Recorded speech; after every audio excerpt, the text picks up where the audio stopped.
Just when we thought 2021 was the year for the MCU, 2022 has entered the chat. What's going on, guys? I'm Chris, and welcome back to another video. Today I'm going to be giving you my ranking of all the 2022 MCU projects based on how excited I am for them. Now, there are 3 for sure movies that are coming out this year, and a few TV shows as well as some other small projects that are rumored to come out this year. I'm just going to tell you guys everything that I know for sure is actually going to come out in 2022. So some projects that don't have a release date might not be included on this list, but I will talk about those at some point in time when they do get a release date. But before I get into this ranking, make sure to hit the like button, comment your most anticipated MCU project for the year down below, and make sure to subscribe and hit that notification bell so you don't miss out on any future MCU related videos. So coming in last place for me is going to be I Am Groot. Now this is a Groot miniseries pretty much. I don't know the premise of it at all. I heard that it could be animated at one point. I think it might actually be live action, but I really don't know if I care that much about this. Like, I like Groot as a character. I've always found him, cute, funny, a nice addition to the Guardians, who obviously has some of the most emotional moments, especially in the first Guardians of the Galaxy movie.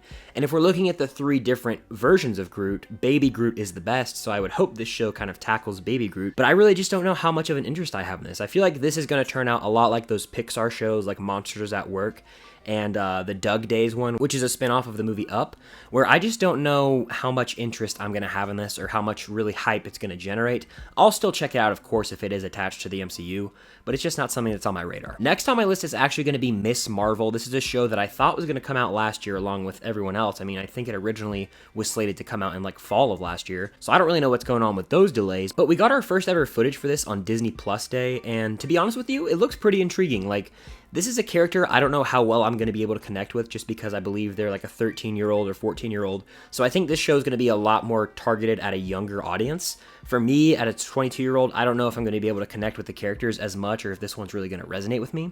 But I think it is going to be really cool to see her powers, see her relationship with Captain Marvel, possibly Monica Rambeau, and this is going to make the MCU more diverse in a positive way. I think Miss Marvel is going to be a solid show. I'm just not over the moon excited for it, so it's a little bit lower on my anticipated list. So next is going to be something different for Marvel, and it's the Werewolf by Night Halloween special that's going to be coming out in October of this year. Bringing werewolves into the MCU is exciting to me just because I've always been fascinated by werewolves, even back to the young days of Twilight and just even reading stories about werewolves in school. I enjoy these creatures, especially in like Harry Potter. I think as we move into phase 4 and we get into more of this mystical fantasy side of the MCU, this is something that's going to be crucial, introducing werewolves, especially with Blade coming out some point down the road. I'm not going to talk about it in this video because it doesn't have an official release date, but we do know Blade is coming out at some point in time, and that's vampires, so vampires and werewolves kind of go hand in hand. I think this could somehow hint at Blade or introduce him in some way, shape, or form. Obviously, Blade is hinted at in the Eternals post-credit scene, so that's exciting. I just think this could be a spooky, fun time to have on Disney Plus that lays Easter eggs for what's to come in the future of the MCU. Next on my list is going to be another first for the MCU, and that is the Guardians of the Galaxy Holiday Special. Now, this is something that I never thought would happen. I mean, we got the Lego Star Wars Holiday Special, there's a Star Wars Holiday Special from years ago, but I didn't think the MCU would make like a canon holiday special strictly for Disney Plus. I think it's like a 1-hour thing. James Gunn is writing and directing it, and it's got all the original cast. Like, that's exciting. Think about that, because these are just people who are doing big-time movies, but to have a 1-hour special on Disney Plus is really something special, and I cannot wait to sit down and watch this come December. And I hope this kind of leads into Guardians of the Galaxy 3 in some way, shape, or form. Like, that doesn't have to be the main focus of it. Obviously, it can be a holiday-centric thing that's just its own contained story, but I think that if they lay hints at Guardians 3, it would just be even sweeter. Next on my list is going to be She-Hulk, the show that's coming to Disney Plus at some point this year. Now, one reason I'm really excited for She-Hulk is to see Mark Ruffalo's Hulk back again, because currently where we are with him right now, he doesn't really have any opportunity to have his own movie again, or even his own show, so to see him in a supporting role in She-Hulk, I think it's going to be really cool. And from the brief footage we got of this, as well as the post-credit scene for Shang-Chi, it looks like he actually now has control over himself, switching back and forth between Banner and Professor Hulk. So that's a very, very cool aspect of his character, something that we haven't seen touched on yet, and I'm wondering when this is going to take place timeline-wise, because we see him for the most part as Professor Hulk in the actual footage we've seen, But is this going to actually explain how he gained control of himself and could turn back into Banner, because we see him as Banner in a few shots in this trailer, as well as in the Shang-Chi post-credit scene? I'm also just intrigued to see another variation of Hulk in the MCU. There's also murmurs that Matt Murdock, Daredevil, could show up in the show, and that would make sense considering that She-Hulk's a lawyer. So there's a lot to go into this. I think it's actually 9 30-minute episodes, so it's following the WandaVision formula, which means they're going to be quick hitters, probably lighthearted episodes each week. I hope this show gives us enough substance each week so that we don't feel so empty like I felt with a lot of the episodes of WandaVision. Next on my list is going to be Black Panther: Wakanda Forever. Obviously, this is going to be a hard movie to watch for us all simply because it's going to pack a massive emotional punch. Continuing on the Black Panther franchise without Chadwick Boseman is something no one ever thought would have to happen, but it's the unfortunate truth of the matter, and I think this is going to have a very touching send-off to Chadwick.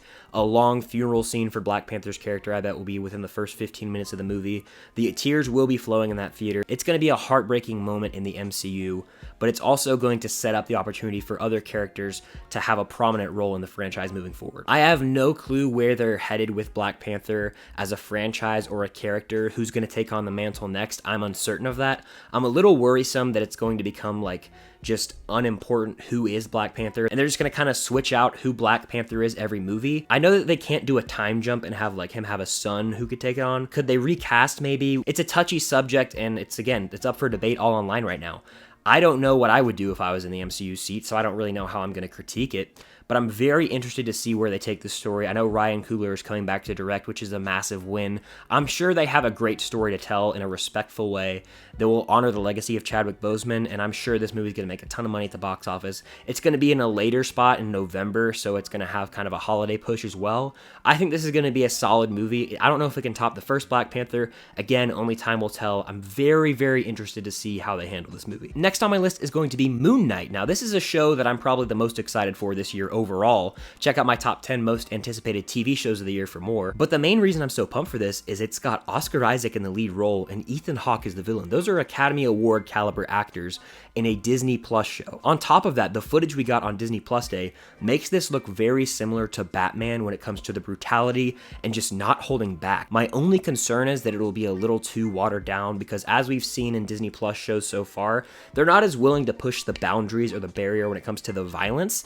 And I feel like with a character like this, it's almost important to portray that violence to really have more of an impact. I feel like the darkest we've seen a violent scene go in the MCU is in the Falcon and the Winter Soldier episode 4 when John Walker smashes the guy's chest with the shield. I think we need to get multiple instances similar to that in this show for it to have as much of an overall impact. In a way, I almost feel like this would work better as a movie just because you could have more of a PG-13 heavy rating. Also, you could definitely rely more on your cast to sell tickets at the box office. It just feels like with a cast and a movie like The Batman almost, this deserves a theatrical release. I hope it's not dragged out too much on Disney Plus, and I hope they give us enough content each week to really sink our teeth into and leave us satisfied as viewers. And I want this to really change the narrative for Disney Plus shows when it comes to being able to push that boundary. My runner-up for my most anticipated MCU project of the year is Thor: Love and Thunder. I'm just waiting for a trailer at this point. I feel like we're going to get a teaser by the end of February, and I cannot wait. I think this is easily going to end up being the best Thor movie. Ragnarok is a lot of fun, don't get me wrong, but Taika's coming back, so he's probably going to go bigger and better. You've got the Guardians of the Galaxy appearing in this movie. Jane is coming back to be Mighty Thor. Christian Bale is cast as the main villain, and Russell Crowe also has a role in this film. That is 4 major aspects that are working in the favor of this movie. I'm sure it's going to have a hilarious montage scene where Chris Hemsworth's Thor gets back in shape again, and I bet it's going to have another bop of a soundtrack. Like everything I would want from a Thor movie is going to be here. I think it's going to be like a comedy hit, honestly, too. This movie's probably going to have a lot of laughs. Korg is coming back, I assume, more Valkyrie maybe. Thor: Love and Thunder is like the slept-on MCU movie of the year because all the hype is going towards the movie I'm going to talk about here in a second, but I think the July release date really does benefit this movie because it's going to be a summer blockbuster hit that people are going to see over and over in the month of July. It's a month to go to the movies. I feel like this movie is going to embody what a summer blockbuster should be, and I cannot wait for Thor: Love and Thunder. But I'm a little more excited for Doctor Strange in the Multiverse of Madness. This is the MCU project that I'm clearly the most excited for this year, simply because the title would make you think this movie is going to contain some madness. The trailer we saw at the end of No Way Home as well is now released online, and that hints at a lot of people possibly showing up. We see evil Doctor Strange from What If show up at the very end of that trailer, which makes me think we're going to see a lot of Doctor Strange variants in this, as well as variants in general, plus the Watcher from What If is probably going to show up, which also has me thinking all these What If characters that we saw, like Captain Carter and the Killmonger variant, might show up in this movie. Wanda is here, and she's rumored to have a villainous role. America Chavez is is being introduced. I cannot contain my excitement for this movie just because it's going to push the boundary. No Way Home already dealt with multiversal properties in a way we didn't think we would ever see on the big screen, but Multiverse of Madness is Doctor Strange's movie. I think we're going to see X-Men, Fantastic Four, Deadpool could make an appearance. There are endless possibilities here. I feel like any Marvel character who's ever been alive could totally show up in this movie. I feel like it's going to do numbers at the box office. It's directed by Sam Raimi, who hasn't done a comic book movie since the Spider-Man trilogy. This is going to be a special movie. It comes out in only a few months. We have to wait till May 6th to see this one, but it's going to be one of the best movies of the year, I feel, and arguably one of the better MCU movies. But that's going to do it for my ranking of all the 2022 announced MCU projects by my excitement level. Make sure to let me know which ones you're most excited for in the comments down below, as well as hit that like button. It does help out with the algorithm, as I like to say on the live streams. Thank you guys so much for watching. Make sure to subscribe and hit that notification bell so you don't miss out on any future MCU videos, Star Wars videos, movie reviews in general, all that good stuff. And until next time, I'll see you guys later.